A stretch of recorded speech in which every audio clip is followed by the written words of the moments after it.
Good afternoon, everybody, and welcome to this, our latest Advice Line live event. I'm delighted to have Sheila Addison and Ross Parker with me today.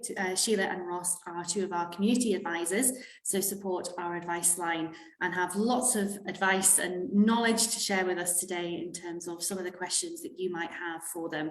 So if you do have a question, then please pop it in the comments section underneath this event, and we'll do our best to answer all the questions that we get. But in the meantime, we do have some questions that have been sent in advance. So we'll get right to it this afternoon. Sheila, Ross, if you're ready and willing. Great. Yeah. So our first question is from Maureen, and Maureen's asking, I suppose a really key question that we get from a lot of parents and carers is, where can I get help regarding education?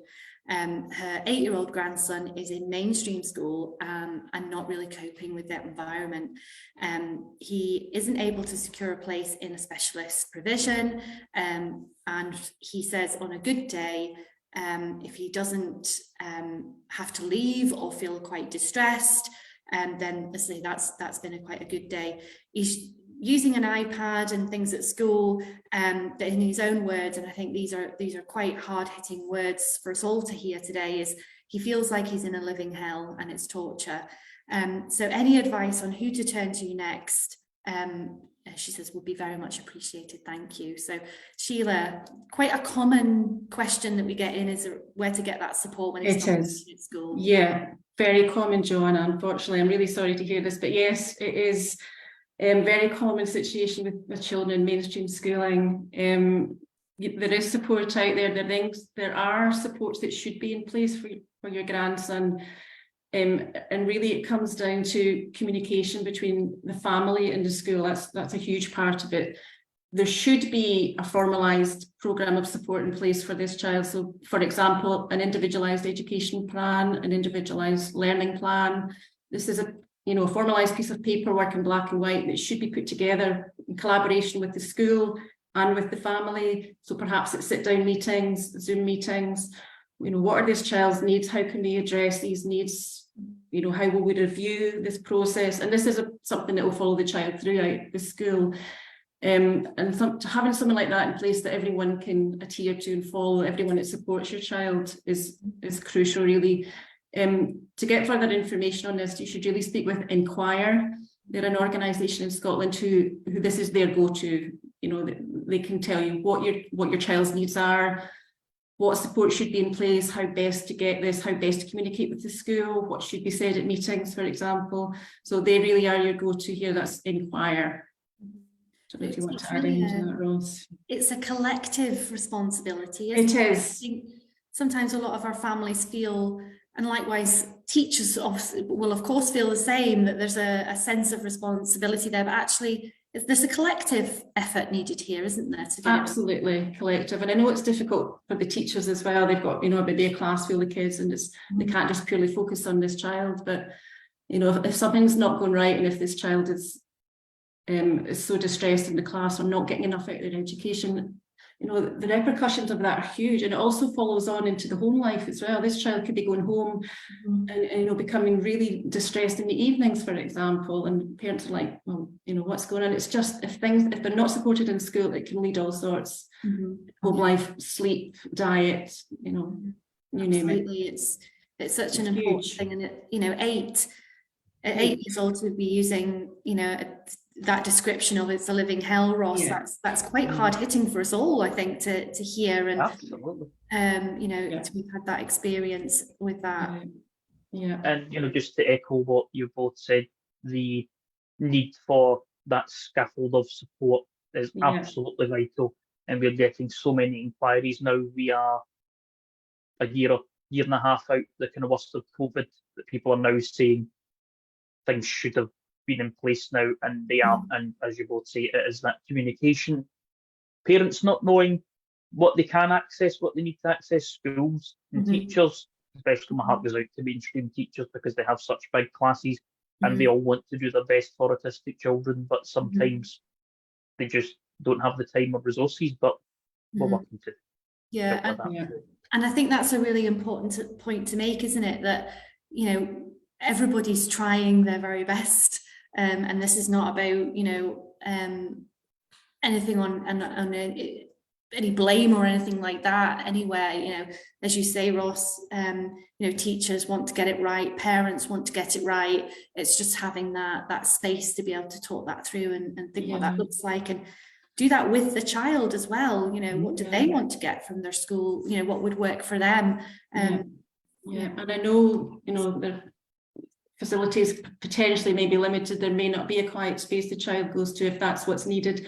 I know some families who have, you know, put a TP in a classroom for their child just to have that time out space if that's what's required. It could be all sorts of, you know, sensory overload can be a huge consideration within the classroom. Just this child perhaps having a wee bit of time out and having their own thoughts for a while, or you know, having bringing a bag in with sensory toys, for example, is sitting in a TP, whatever's required. Even though you don't have great facilities, there's always something that can be done. It's a very good point, Sheila, that what sensory rooms are wonderful, but they don't have to be, you know, as complicated as what you maybe think of. It can be that simple attempt with some sensory aids in it, and that can make a world of difference to someone. It can do. Just a little thing like that can make a huge difference. Right. So, Maureen, I hope that's given you a little bit of advice and somewhere else to go, but please do get back in touch with the community advisors, either via email or through the phone line. And I know my colleagues will post details of how to get in touch with the communities team through those mechanisms into the comments section. But if we can support any more, if you'd like to talk in a little bit more detail about, obviously we can't get into the specifics of your grandson on a live event like this, but we can over the phone where it's a bit more confidential. So please do give us a ring if you feel that would be helpful. Another kind of more education related question that we've had in is from Carol, and Carol is writing in about her son who's 19 and had his sort of, I suppose, those sort of last few years of formal education disrupted through the pandemic, as a lot of our young people have, you know, exams being cancelled, different ways of assessment, not being able to access in-person learning.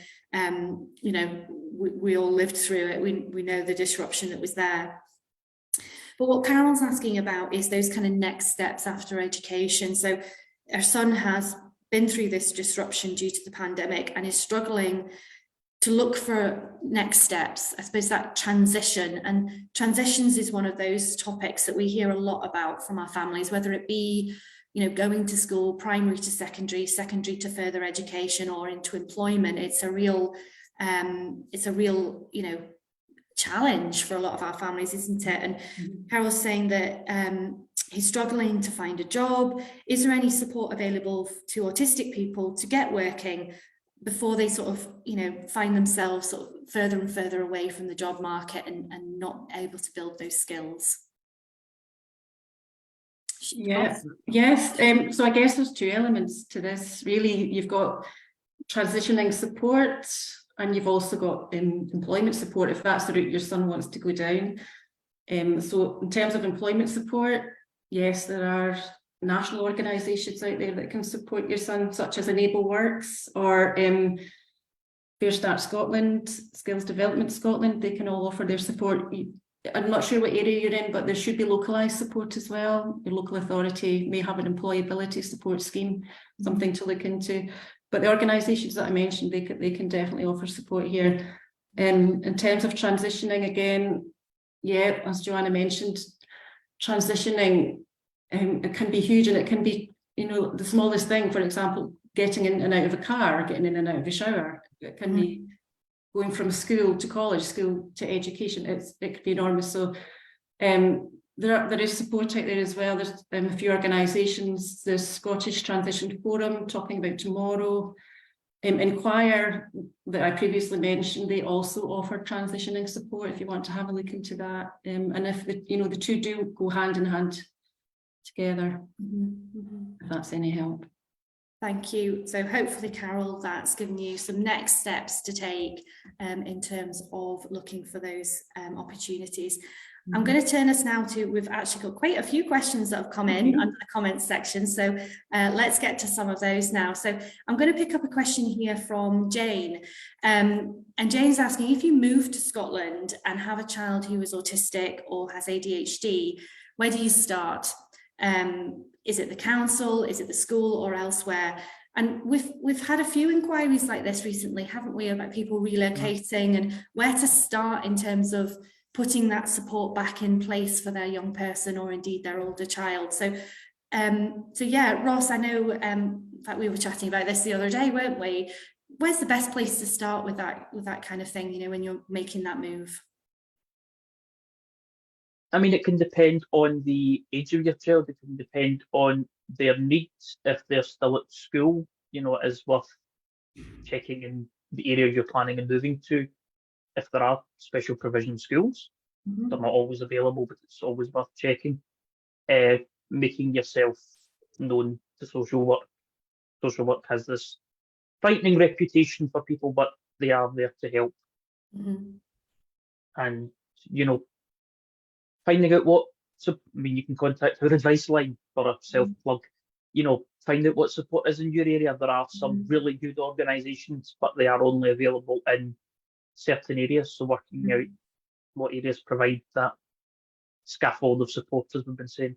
I'm thinking, you know, one-stop shops can often be quite helpful, can't they, in terms of, you know, they're not everywhere, but depending on where you are, there may be a one-stop shop nearby, and they quite often will have lots of information, won't they, around things that are happening locally within that area. Even, you know, support for you as well as that parent making that move of, you know, creating some creating a network for yourself of support, of places to go where, you know, whilst you're, you know, looking after your child in person as well. But I think a good point there you made there, you know, make yourself known to your local social work department, you know, either through that application for an education placement that obviously you would need to make when you move up, you know, but they'll definitely be able to give you some advice about, okay, where do you go next? You know, what do you do, wouldn't they? Can I just say your local carer centre as well can also be a great point of contact. If you move into a new area, get in touch with them. They have, you know, not only for support for yourself as a parent, but they also have, they'll have lots of local information as well, knowledge about what's out there. But as Ross said, get in touch with us. We have quite, between us all, quite a good knowledge of what's on in different areas, support groups, peer support groups, parent groups. And so, yeah, definitely reach out.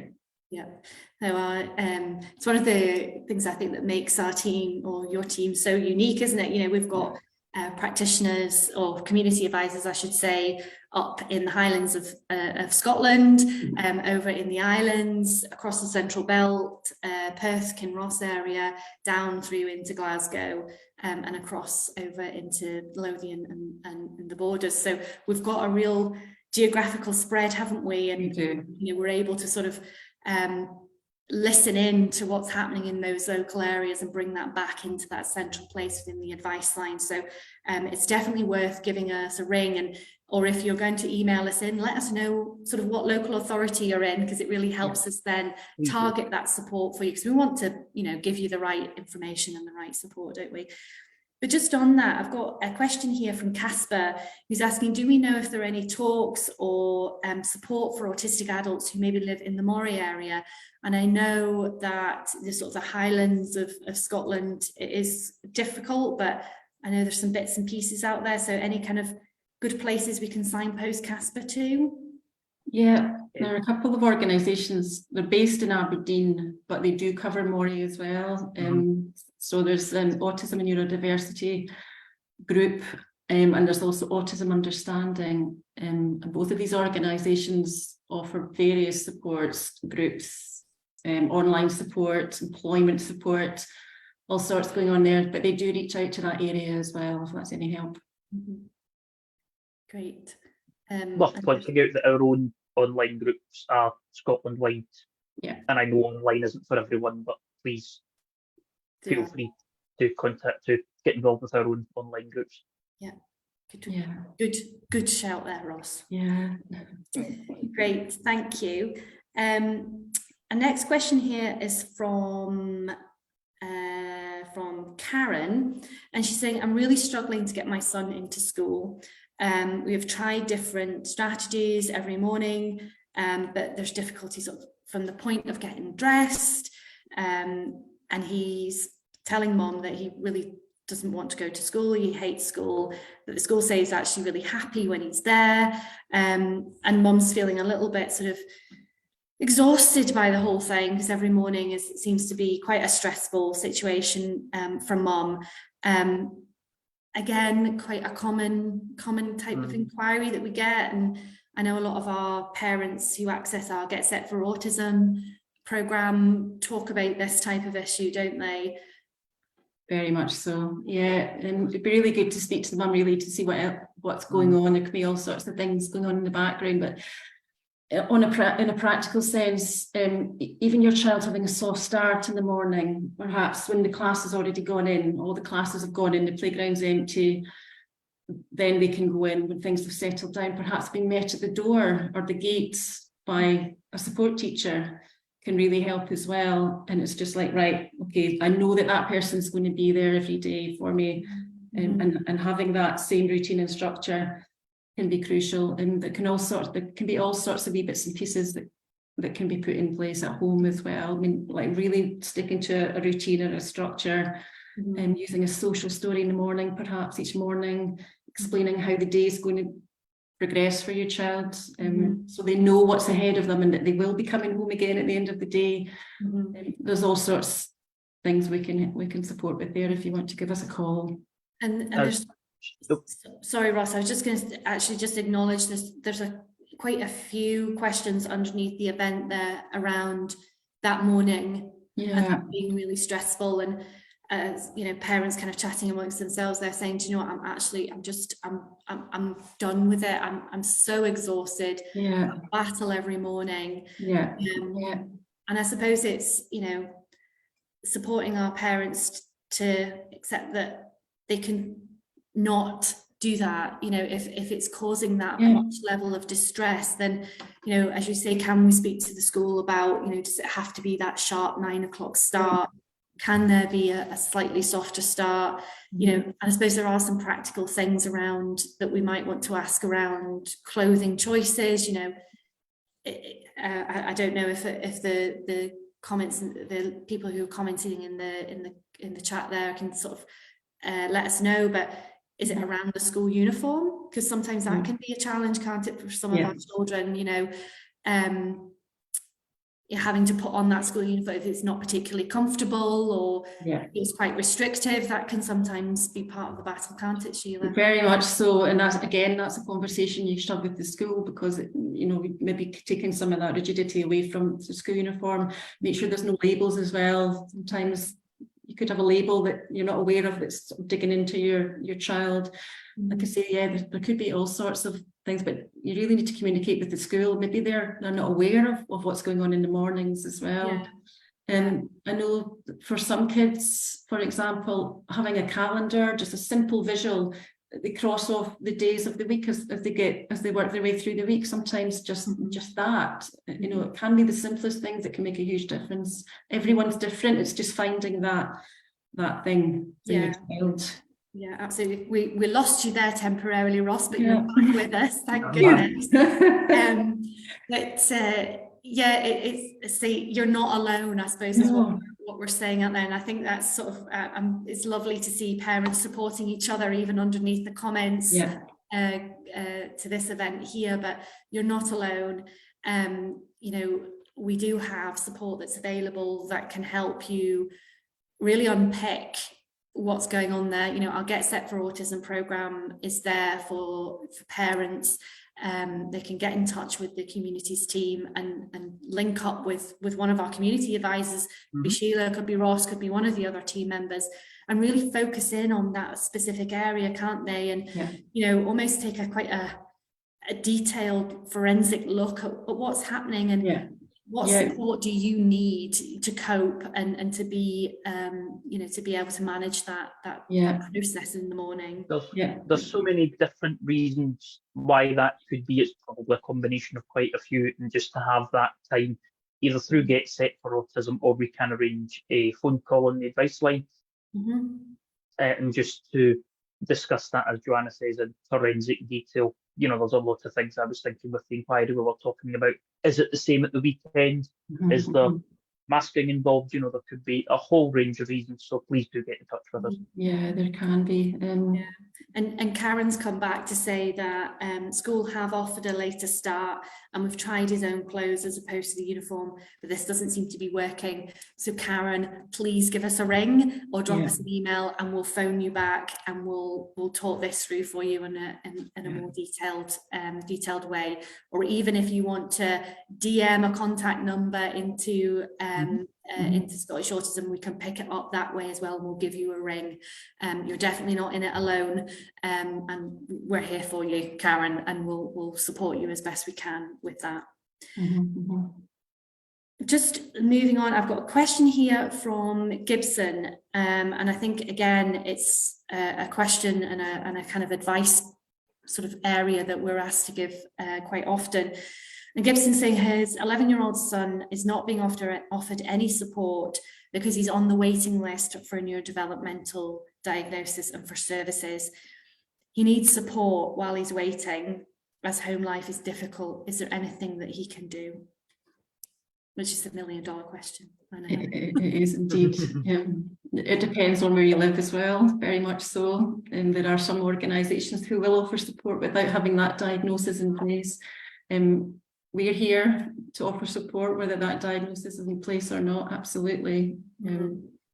But yeah, it very much depends on where you live. But yes, in terms of education, if your child needs support in education, it doesn't matter whether they have a diagnosis or label over their head or not. That's irrelevant. If they need support, they need support. So everything that was spoken about so far with regards to support in the classroom very much stands. You can speak to Inquire as well if need be, with no diagnosis required. We've also got a super online resource called Right Click. You'll find on our website. And it's just a brilliant knowledge base that you might want to have a look at, and it's for different age groups that parents can have a look depending on the age of their child, which might help give you some hopefully helpful information as well. Yeah, I think it's one of those